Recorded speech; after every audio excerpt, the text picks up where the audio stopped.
Como brota el agua de esta fuente, así brota la vida del corazón de Dios. Todo lo que sale del corazón de Dios es vida. Tú y yo fuimos creados por ese amado Dios que nos ha llamado a nosotros también a dar vida a otras personas.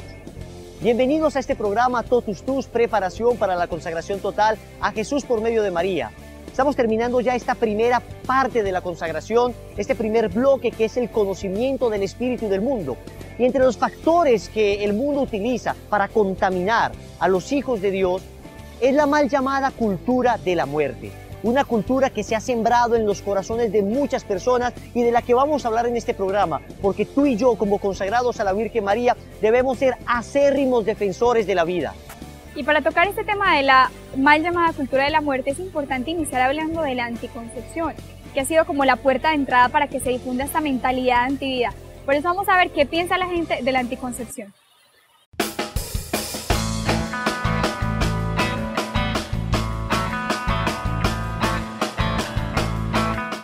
Con el aborto no estoy de acuerdo porque me parece que la vida humana hay que respetarla en todos los sentidos. Es una libre opción de estar o no en embarazo.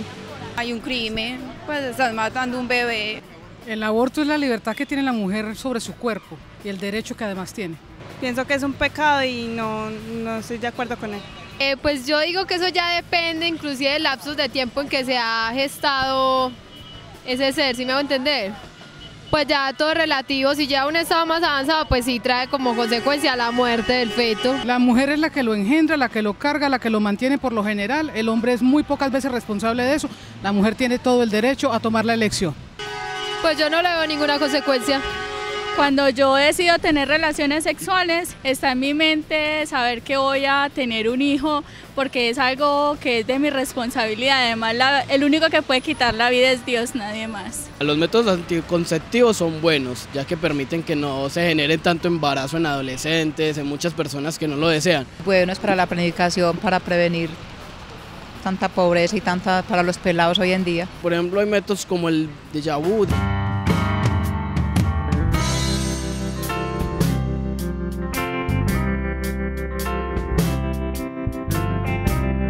Que es el que se le inyecta a las mujeres, que a veces funcionan y los condones rompen muy fácil, y esos de 200 de Profamilia no sirven. Los métodos sexuales y reproductivos, que no son otra cosa que anticoncepción, esterilización y aborto. La anticoncepción aparece en el contexto de la revolución sexual, es decir, hacia la década de los 60. Sabemos que el acto conyugal, la relación sexual como tal, tiene dos fines: la unión de la pareja, de los cónyuges, y la procreación. Lo que vienen a hacer los métodos anticonceptivos es a desligar la procreación del placer que produce esta unión sexual. El hecho de que estén profundamente vinculados esta unión sexual con la procreación siempre exige un contexto de compromiso, un contexto de estabilidad y por tanto el matrimonio, el compromiso serio y estable.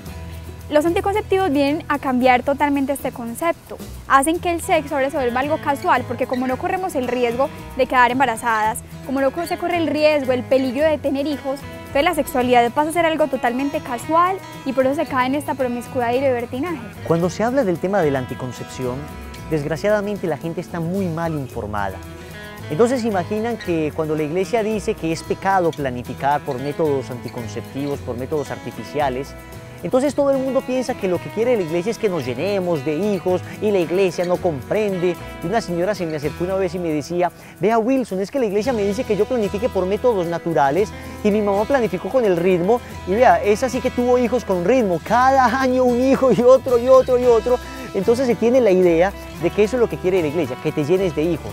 No, la iglesia pide una paternidad responsable, que dejes apertura a la vida para que este acto conyugal que une a la pareja, pero que también da la posibilidad de fecundar a la pareja, esté abierta a la vida para que Dios intervenga y pueda crear nuevas criaturas a través de los esposos que se hacen copartícipe de la creación de Dios. El problema entonces de los anticonceptivos es que desvincula esto y al desvincular la parte procreativa de la parte unitiva termina dañando ambas. Es así como uno conoce esposos y esposas, matrimonios que tienen una vida sexual destruida. Claro, simplemente el uso del preservativo o el uso de las pastillas ha desvinculado la unión de la pareja y el acto conyugal ya no se convierte en el encuentro de amor de un par de esposos que se aman, sino, desgraciadamente, en el encuentro de dos personas que llenas de lujuria o de uno que lleno de lujuria violenta la intimidad de otra persona. Antes los actos conyugales tenían que ser dialogados, hablados. ¿Por qué? Porque tenían que conocerse el cuerpo mutuamente para saber si es que hoy podemos o no podemos tener una relación sexual. Pero hoy ya no. Hoy pueden estar bravos todo el día, pueden violentarse, pueden agredirse verbalmente e incluso físicamente, y en la noche se encuentran y se violentan mutuamente y luego nuevamente espalda con espalda. Se ha desvinculado incluso la parte auditiva gracias a que estos métodos han hecho el sexo una diversión y lo han desentrañado de su dimensión de sacrificio, de amor, de vida que tiene intrínsecamente. Miren, la naturaleza es sabia. El amor de Dios ha creado en la mujer periodos fértiles e infértiles. Uno no puede violentar la naturaleza. Evidentemente se pueden espaciar los hijos con responsabilidad. Si es que uno no tiene la capacidad económica, objetivamente hablando, si es que uno no tiene la capacidad de criar, entonces la iglesia dice, pues espacía a los hijos, naturalmente. ¿Pero por qué naturalmente? Porque así no vas a violentar el orden de la naturaleza.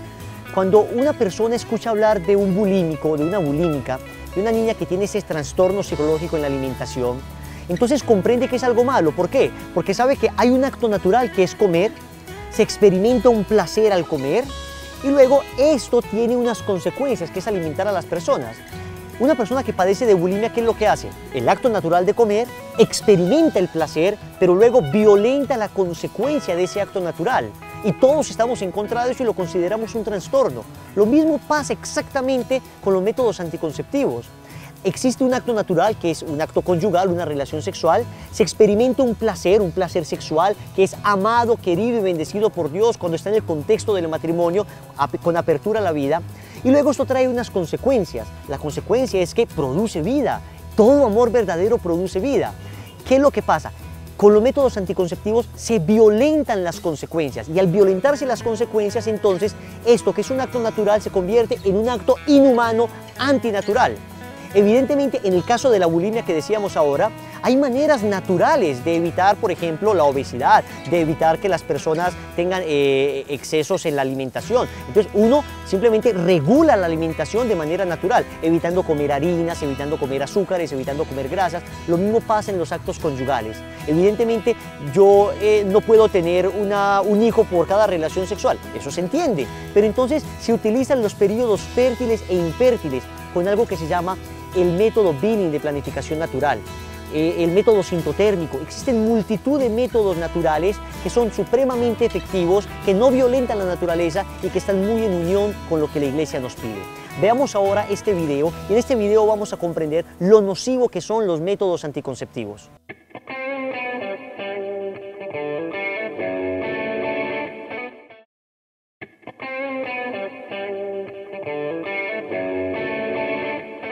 El facilismo, la falta de compromiso y el hedonismo que llevan a muchos a buscar el placer por el placer son algunos de los componentes de los que está fabricado nuestra invitada de estos 5 minutos con la vida. La pastilla del día después es presentada como la salida de emergencia ante un embarazo inesperado.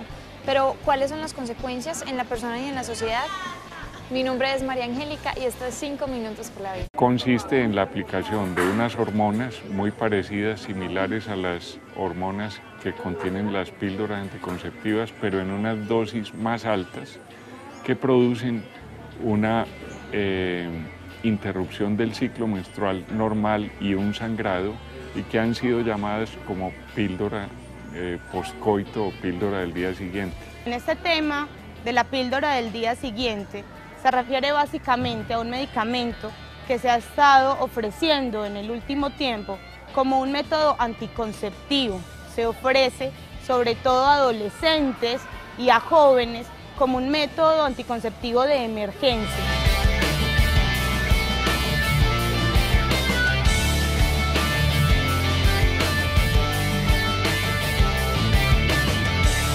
Después de la sentencia C-355 de la Corte Constitucional en el 2006, el Ministerio de la Protección Social ha impuesto una serie de políticas de lo que allí denominan programas de salud sexual y reproductiva.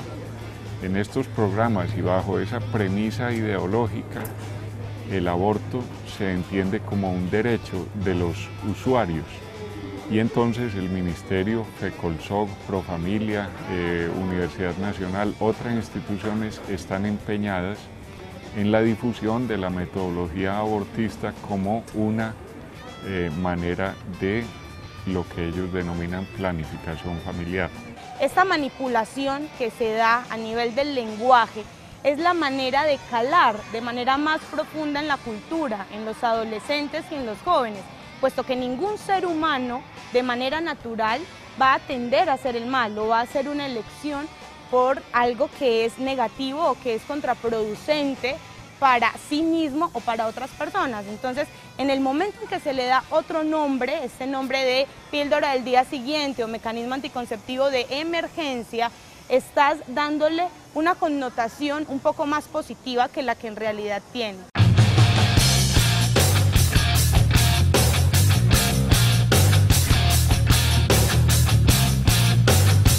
Más allá de las consecuencias que trae a las personas que la utilizan, la pastilla del día después trae graves consecuencias a nivel cultural. No se trata de un problema esencial, el tema de la píldora del día siguiente. Se trata simplemente de una de las aristas que tiene toda esta realidad tremenda, secundaria a la sentencia C355, que es la imposición de una ideología abortista en todos los medios de la sociedad, medios de comunicación, medios universitarios, ataques contra la familia, desvalorización de la sexualidad, desvalorización del aspecto fundamental de la educación para la vida y para la familia, etc. Frente a este tema tenemos una gran desinformación que ha sido respaldada por muchos de los medios de comunicación. Acá hay un negocio muy fuerte, muy grande, que está respaldado por grandes grupos económicos y, como lo he dicho, por muchos medios de comunicación. Por eso se distorsiona de esta manera y se vende de esta manera frente al público, que además de manera desprevenida no tiene un criterio fuerte frente al tema. Cambiarle el nombre a un mal no significa que se convierta en un bien. Asumamos pues con responsabilidad la defensa de la vida, pues es una tarea de todos.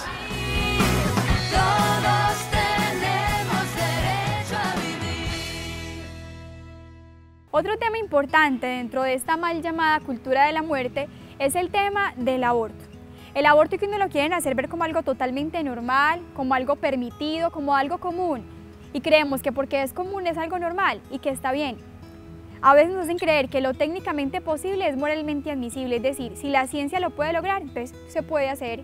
Si la política lo permite, entonces se puede hacer. Y no es así. El aborto es un crimen, es un asesinato de un ser humano. Hoy, esta mentalidad antivida nos ha hecho creer que es que la vida humana no comienza desde el instante de la concepción. Nos dicen que la vida humana comienza después de las 13 semanas, de las 14 semanas y no sé qué más, y se debaten en este tema. Detrás del tema del aborto hay muchas mentiras y muchos engaños. La primera es hacernos creer que la vida no comienza desde el instante mismo de la concepción, sino que uno dice, no, es que se puede abortar hasta las 13 o 14 semanas porque la vida comienza en la semana 14.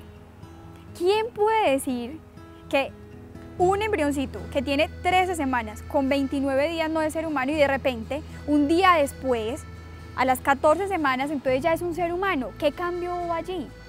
Dentro de todo el desarrollo del embrión nunca hay un cambio sustancial, simplemente hay un cambio de tamaño, de formas, pero es el mismo el embrioncito que tiene un día que el ser humano que tiene 33, ya tiene un código genético, tiene un ADN que es exactamente el mismo durante toda su vida. Eso es una cuestión absurda y que no tiene ningún fundamento científico. Por el contrario, la ciencia nos apoya en que la vida comienza en el instante mismo de la concepción. En el instante en que se unen el óvulo con el espermatozoide hay una vida y es una vida humana. Se ha fecundado un nuevo ser humano, un ser único e irrepetible con un ADN completamente diferente al de sus padres, al de sus progenitores. El premio Nobel de Medicina, Jerome Lejeune, ganador de este premio Nobel por ser el descubridor de las causas del síndrome de Down, lo dice muy claro: la vida humana es un trayecto largo, pero que inicia en la concepción. Eso es lo que afirma la ciencia. Por ello, la vida humana se debe respetar desde este mismo instante. Por ello, todo aborto es el asesinato. es acabar con una vida humana, es acabar con un ser humano.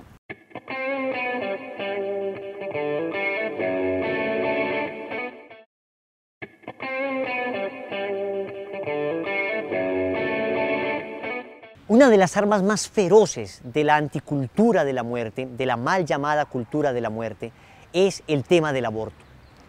Esto se ha convertido en un negocio multimillonario y todos los países son presionados para que se despenalice el aborto en 3 circunstancias concretas: en caso de violación, en caso de peligro de muerte de la madre o en caso de malformación del feto. Cualquiera de los 3 argumentos que se dé para despenalizar el aborto, para permitirlo, para propagarlo, siempre será un absurdo, porque nada justifica un aborto, nada justifica el asesinato de una persona inocente.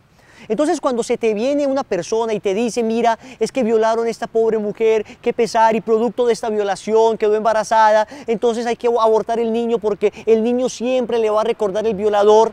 Eso es lo que se llama un aborto por motivos sentimentales. No se puede determinar quién vive o quién muere por motivos sentimentales. Eso es una cosa absurda. ¿Cómo es que vamos a culpar al inocente y vamos a castigar al niño que no tiene nada que ver por culpa de un violador? El país, los países, la seguridad democrática lo que debe buscar es proteger la vida de las personas y proteger a estas madres para que no sean vulnerables en caso de violación, pero no asesinar al inocente, por Dios. Cuando uno ve una guerra y empieza a ver que mueren muchas personas inocentes, nos quejamos y lanzamos un grito al cielo diciendo, mueren justos por culpables, mueren inocentes por pecadores. Pues esto mismo pasa aquí. Muere un inocente por culpa de un culpable que no se busca, que ni siquiera se castiga. Además, ¿a qué mente se le ocurre pensar que la suma de 2 males produzca un bien? En efecto, una violación genera un trastorno, un trauma terrible, porque la mujer es víctima de una violencia inhumana. Pero un aborto es un trauma todavía peor, porque si en la violación ella fue víctima, en el aborto ella es victimaria. En el aborto se constituye en la asesina de su propio hijo, de su propia criatura. Si es que se quiere eliminar a ese hijo, si es que no se quiere tener a ese hijo porque el hijo va a recordar al violador, si es que no se le quiere tener cerca, la solución no es abortarle, la solución es darle a luz y darle en adopción, pero no se le puede matar a la criaturita, no se le puede matar a este niño. Es más, la solución es aprender a perdonar, la solución es aprender a sanar esto.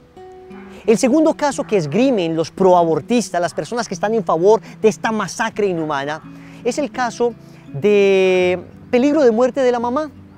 Una mentira que nos han vendido hoy. En nuestro tiempo, con los avances científicos, con los avances de la ciencia, de la ginecología, de la obstetricia, ya prácticamente es imposible tener que decidir entre la vida de la madre y la vida del niño, entre la vida de la mamá y la vida de la criaturita. Es imposible porque ya hemos avanzado muchísimo. Hoy día tenemos operaciones intrauterinas donde se puede operar al niño en el vientre de la mamá. En efecto, es función del médico cuidar y preservar la vida, no asesinarla brutalmente. Amigo, tú tienes en tus manos el don de salvar vidas. Dios te ha dado un talento, un don sobrenatural para que ayudes a las otras personas, no para que les asesines. Hay que buscar la salvación de ambas vidas. Hay que hacer todo lo posible porque ambas vidas se salven y gracias a Dios la medicina ha avanzado mucho al respecto. En el tercer caso, que dicen que se debe abortar una criaturita por el simple hecho de que venga malformado y hablan de graves malformaciones, ¿quién da el criterio para saber que es una grave malformación? ¿Quién te dice a ti que una persona que venga sin un pie es un grave malformado o no? ¿Quién te dice a ti que una persona que venga con pie plano tiene una grave malformación o no? ¿Quién te dice a ti que una persona que venga con síndrome Down es un malformado o no? Nos consideramos a nosotros mismos dioses para decidir quién debe vivir y quién debe morir. Si el criterio para dejar vivir a una persona o para asesinarle fuera que esté completo en su cuerpo, que no tenga ningún tipo de deficiencia, ¿qué hacemos entonces con aquellas personas que nacieron completas y que de repente por algún accidente perdieron alguno de sus miembros? ¿Tendremos que asesinarles entonces? ¿Tendremos que matarles brutalmente y considerarles como un estorbo para la sociedad? Y el día de mañana, si alguien le da por decir que las personas de piel negra deben morir y que eso se considera algo malo, ¿entonces vamos a matar a todos los negros?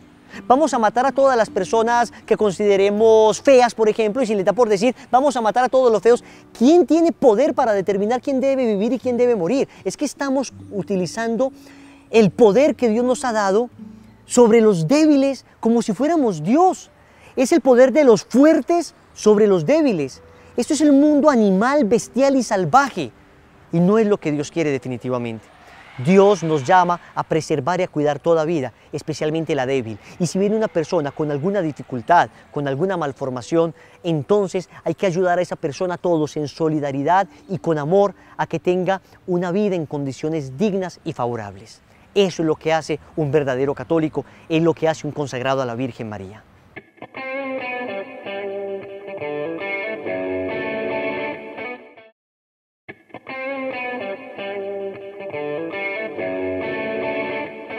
Otro gran atentado contra la vida es el tema de la eutanasia.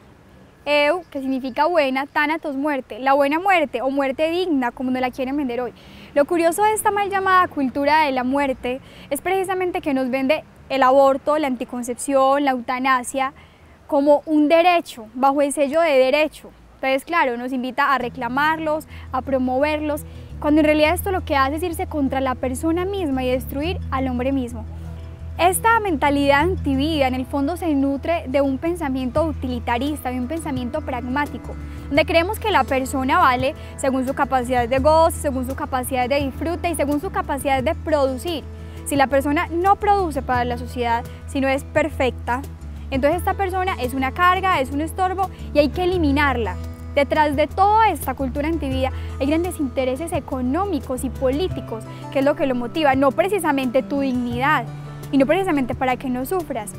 Y es por eso que la eutanasia, que se aplica sobre todo a personas de una avanzada, ya nuestros abuelitos, a personas que están enfermas, en estados realmente difíciles, lo que hace es eso, como estas personas ya no producen y son un gran costo para nuestro sistema de salud, entonces mejor es eliminarlas y nos ahorramos problemas, nos ahorramos sufrimientos de la familia que tiene que cuidarla, que tiene que estar con ella. Es más fácil eliminarlas que cuidarlas y que brindarles amor. Es más fácil y más barato pagar una eutanasia que brindarle cuidados paliativos a una persona para que realmente tenga una muerte digna como debe ser. Además, ¿quién dijo que el sufrimiento de una enfermedad hace indigno a una persona? ¿Acaso el sufrimiento te hace indigno?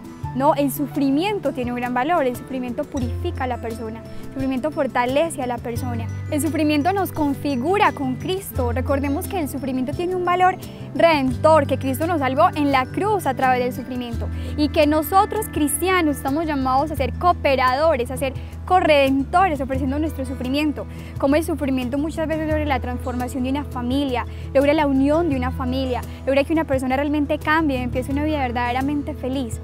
Finalmente hay que decir que las personas que se encuentran en un estado de una enfermedad terminal, ancianitos que se encuentran ya casi desahuciados, realmente debemos brindarles una muerte digna que debe contar con un acompañamiento espiritual, un sacerdote que se le brinden los sacramentos, la confesión, la unción de los enfermos, la comunión y que lo prepare para un buen morir. También una asistencia emocional, es decir, de todos sus seres queridos, de sus papás, sus hermanos o su esposa, que estén con él, que lo apoyen, que le den valor, que lo amen, que le den afecto y que le den fortaleza para llevar esa enfermedad. Y también obviamente una asistencia médica, cuidados, medicamentos que le ayuden a disminuir el dolor, alimentación, hidratación, el oxígeno y todos esos cuidados médicos que debe tener la persona hasta el final de su vida. La cultura de la muerte ha ido filtrándose por diferentes medios. En efecto, la anticoncepción ha sido promovida de manera descarada, junto con la esterilización, bajo la etiqueta de derechos sexuales y reproductivos. A esto le unen el tema del aborto, que en los diferentes países se ha ido haciendo una agenda sistemática para que se vaya despenalizando y para que se promueva como un derecho, incluso como un deber en algunos casos. Lo mismo con el tema de la eutanasia. Todo esto, en el fondo, termina atentando contra la dignidad del ser humano, termina atentando contra la criatura predilecta de Dios, contra ti, contra mí, contra nosotros que tenemos dignidad de hijos de Dios. Por eso tú y yo, como consagrados a la Virgen María, debemos promover la cultura de la vida espiritual, la cultura de la vida humana, la cultura de la fecundidad, la cultura del amor a los niños, una verdadera cultura de alegría y de felicidad. Por el hecho de ser cristianos tenemos la obligación de defender al hombre, de impedir que el hombre se vaya contra sí mismo y que se destruya, de rescatar la dignidad de la persona humana, de entender que una persona no vale por lo que tiene, por lo que puede hacer, sino que tanto vale el embrioncito, como vale el niño, como vale el enfermito, como vale el anciano, como vale cualquier persona por el hecho de ser criatura de Dios. Nuestra dignidad reside en eso, en que somos creados a imagen y semejanza de Dios, y es una verdad que nosotros no nos podemos callar, sino que tenemos que defender. Cuando decimos que Dios es nuestro Padre, significa que todos somos hermanos. El embrioncito es tu hermano el enfermo, es tu hermano el feto en el vientre de la madre, y como tales deben ser defendidos por nosotros. Es por esto que como consagrados a la Virgen María será una labor fundamental la defensa de la vida. No te puedes quedar callado en medio de un debate familiar, en medio de un debate académico, cuando las personas comiencen a violentar este valor fundamental que tenemos todos. Tú, como católico, como consagrado a la Virgen María, tendrás que hablar, tendrás que levantarte en defensa de la vida, en defensa de la verdad, en defensa de la dignidad del ser humano. La Santísima Virgen María, a través de esta consagración que estás haciendo, a través de esta entrega generosa, te dará las armas suficientes para que puedas ser un verdadero defensor de la vida humana con V minúscula y de la vida sobrenatural con V mayúscula, porque fundamentalmente nos preparamos para ir a la eternidad. Recuerda ingresar a nuestro portal www.lazosdeamormariano.net y allí encontrarás toda la información que necesitas para seguir paso a paso este proceso de consagración a Jesús por medio de María. En la próxima lección hablaremos de la ideología de género y prepárate, porque es una de las batallas que debemos luchar aquellos que estamos a favor de la cultura de la vida. Todos vamos a Jesús. Por María. Dios les bendiga.